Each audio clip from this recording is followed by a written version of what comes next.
Hello, welcome to another edition of IMO Bastani with me, Aaron Bastani. You can get in touch with me on Twitter, @Aaron Bastani. You can get in touch with Novara Media on Twitter, @Novara Media. Feel free to comment, like, share, discuss, critique, slander this content under the hashtag IMO Bastani. And like I always say, treat yourself, don't cheat yourself. Subscribe to Novara Media on YouTube and like us on Facebook. Thanks for watching. Today I want to talk about Monday's speech given by the Prime Minister David Cameron about extremism and the government's response to extremism, specifically Islamist extremism.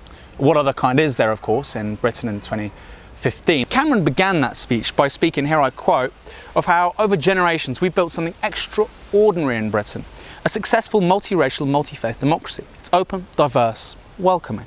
These characteristics are as British as queuing and talking about the weather. He carries on by saying, we have in our country a very clear creed and we need to promote much more confidently.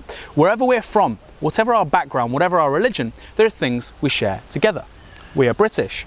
We respect democracy and the rule of law. We believe in freedom of speech, freedom of the press, freedom of worship, equal rights regardless of race, sex, sexuality or faith. Before addressing this question of whether Britain is a multiracial or a multi-faith democracy, I think perhaps a more pertinent question, the really relevant question, is asking whether it's a democracy at all, whether it adheres to the most basic, fundamental criteria by which a country can be legitimately called a democracy.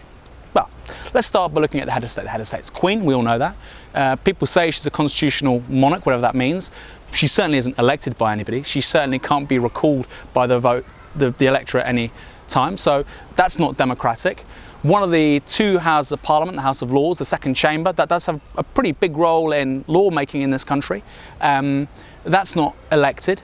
The other house, the House of Commons, which is obviously elected, we know that, that's given us a government, the Conservatives, which has a mandate on only 24% of the electorate. We only had 65% turnout in the last general election, if that. The Tories got something like 35% of that. So when you put all those numbers together, that's about 1 in 4 potential voters voted for the Conservative Party. They're now a majority government.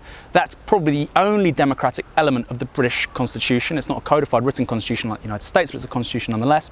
That's the only democratic element, and even that is based upon one of the most grotesque, unrepresentative electoral systems you could possibly imagine. In fact, Britain's system, its mode of government, its legislature and its executive is so undemocratic that were it to today apply to the European Union, let's say it was some country that wasn't yet a member, somewhere like Serbia or Croatia, and they were to make their applications to join the European Union, as undemocratic and as untransparent an organisation as that is, and they were to say, look, our head of state isn't elected, one of our chambers isn't elected, and we have this electoral system which throws up these grotesque, unrepresentative outcomes. The EU, despite being reprehensible, abhorrent, undemocratic, untransparent, unaccountable, would probably say, actually, you're not welcome. You need to make really substantial changes in how you arrive at governments, how you undertake the democratic process, because actually that's not particularly democratic, and that's where Britain is today in 2015, despite all the hyperbole, all the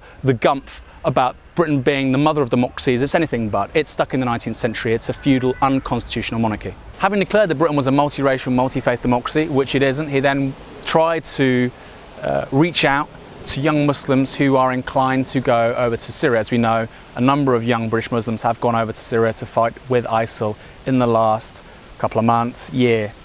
And again, I'm going to quote, you won't be some valued member of a movement, i.e. ISIL, the Islamic State. You are cannon fodder for them. They will use you. I would say the exact same thing about the working class recruits of the British Army in both Iraq and Afghanistan over the last 12 years now. Let's get some numbers. 453 died in Afghanistan, 179 died in Iraq. What did those 453 Brits in Afghanistan, the 179 in Iraq, what did they die for? What did the people that they killed die for? I would say they died for actually very ideological, zealous, fanatical reasons, led by spiritually inclined, ideological zealots and fanatics. Those fanatics going by the names of George W. Bush and Tony Blair. In fact, I'd say these two fanatics are far more dangerous than any individual, any set of individuals who've come out of Syria, Iraq or anywhere in the Muslim world over the course of the last decade, and their actions and their desires have destroyed whole countries, wrecked the lives of hundreds of thousands, if not millions of people. To compare George W. Bush to somebody like Baghdadi isn't distasteful or dishonest, it's the truth. Both of these men are war criminals, and both of them should be made accountable for their actions. Here's another extract from that stupendously stupid speech that the Prime Minister gave on Monday. Again, I quote, "We need to put out of action the key extremist influencers," I hope you mean Novara Media when you say extremist influencers, Mr. Cameron, "who are careful to operate just inside the law, but who clearly detest British society and everything we stand for." Let me just repeat that. Inside the law.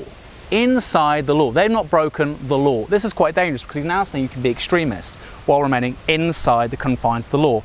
Roll back a bit, the guy literally just a minute ago said that adhering to the rule of law was a British value, but now he's saying that even if you don't transgress the law, you're still an extremist. Doesn't make much sense to me, but the guy is an idiot, so what do you expect? Another one was the Prime Minister saying he wants more Muslims in positions of power, to be in public office and to exert influence. Now, what does he mean by that? You know, I spoke to Rabina Khan. She was a candidate for the mayor of Tower Hamlets not long ago, and her campaign was sullied, it was scrutinised, it was slandered from pillar to post. She didn't have a chance. She wasn't just facing all the other parties, Labour, the Liberal Democrats, the Conservatives, but the entire print press, the Evening Standard, you know, the Telegraph, everyone. Everyone was arraigned against Rabina Khan. Why? Because she was a left-wing anti-austerity woman candidate. She couldn't even run out on her own 2 feet. She had to be constantly called Rahman's woman, Rahman's puppet, Rahman's lackey. Not only was that sexist, it was also racist. And the people playing those cards had free rein. Labour won with a Conservative candidate saying, "Vote Labour is your second preference." What kind of a system is that? Building on that point, the Prime Minister went on to add that Muslims should get more involved with democratic participation in processes. Again, I quote, "We need young people to understand that here in the UK, how much more condescending do you get? They can shape the future by being an active part of our great democracy." What he's basically saying is that Muslims, just as much as Christians, Jews, black, white, you name it, we have equality under the law and we should all participate as citizens to an equal extent. Again, I want to say we're not citizens, we're subjects. That's because it's not a democracy, but we'll put that point to the side. If you're a young Muslim, let's say, just speculate, you're a young Muslim and you have a problem with British foreign policy, or you want to get rid of Trident, or you believe in haqq, justice, and you believe in a radical redistribution of resources and wealth in society, does David Cameron really believe in his heart of hearts that young Muslims can freely associate towards those ends and he won't have a problem with it? Really? I would say if you're a Muslim and political in Britain today, you disagree with the establishment and you have a radically different conception of the good life and the good society, you are by nature an extremist and there is no place for you in public discourse. And here's Cameron on segregation. Again, I quote, "It cannot be right, for example, that people can grow up and go to school and hardly ever come into meaningful contact with people from other backgrounds and faiths.